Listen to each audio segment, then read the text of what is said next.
বন্ধুরা সন্ধ্যার সময় খিদে পেয়েছে, তাই ভাবলাম কিছু একটা খাওয়া দরকার। এখানে খাবার ছিল, তো আমি একটা খাবারটা নিয়ে বসেছি।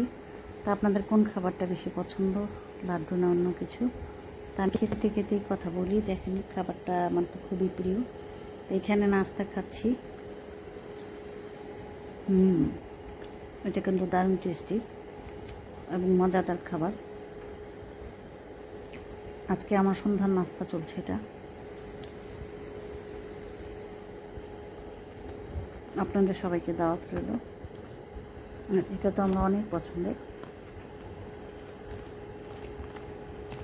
ভেঙে খেতে চেয়েছিলাম।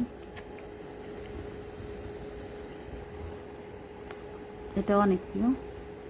তো আপনাদের সবাইকে নাস্তা খাওয়ার দাওয়াত রইল। ভিডিওটা ভালো লেগে থাকলে লাইক কমেন্ট শেয়ার করে অবশ্যই পাশে থাকবেন। ভালো থাকবেন সবাই। খোদা হাফেজ।